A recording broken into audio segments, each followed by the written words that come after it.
경북 울진 앞바다에서 규모 3.8의 지진이 발생했습니다. 별다른 피해는 없었지만 원인 규명이 시급합니다.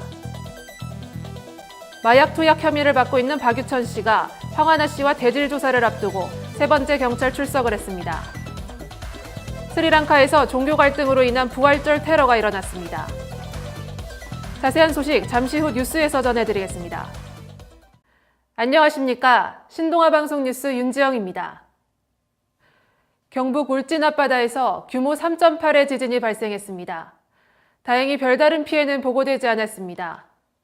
하지만 지난 금요일 규모 4.3 지진에 이어진 동해안 바다 지진에 주민들의 불안감은 커지고 있습니다. 기상청은 이번 지진으로 일부 진동을 느꼈다는 신고가 12건 접수됐지만 아직까지 별다른 피해는 없는 것으로 파악됐다고 밝혔습니다. 진앙지로부터 50km 떨어진 울진 한울원전은 지진 경보 기준인 0.01G에 크게 못 미치는 지진 계측값이 측정됐을 뿐 원전 안전에는 이상이 없다고 밝혔습니다. 동해안에서는 지난 19일에도 강원도 동해시 54km역에서 규모 4.3의 지진이 발생했습니다. 이에 앞서 지난 2월 10일에는 포항 58km역에서 규모 4.0의 지진이 났습니다.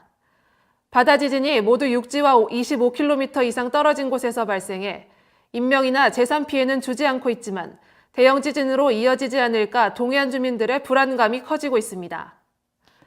2017년 포항 강진이 지열 발전 때문에 밝혀진 가운데 잇따르는 바다 지진의 원인이 무엇인지 정부 차원의 원인 규명이 시급합니다.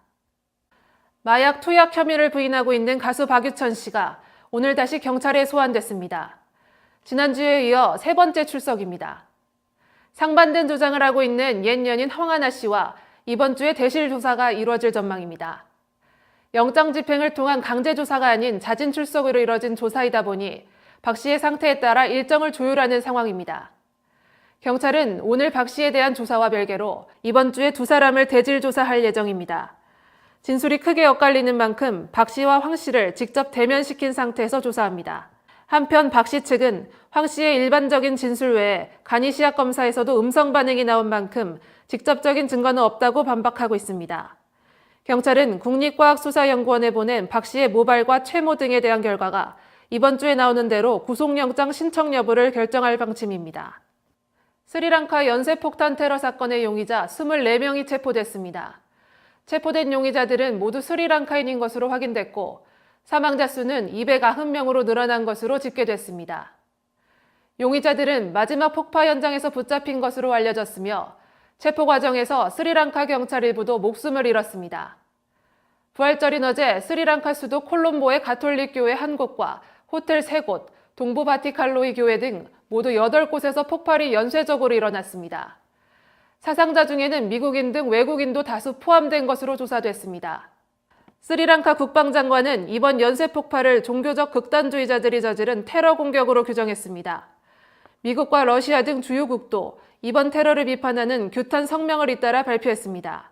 스리랑카 정부는 추가 테러를 막기 위해 통행 금지령을 내리고 페이스북 같은 주요 소셜미디어와 메신저를 차단했습니다. 이상으로 뉴스를 마치겠습니다. 시청해주신 여러분 고맙습니다.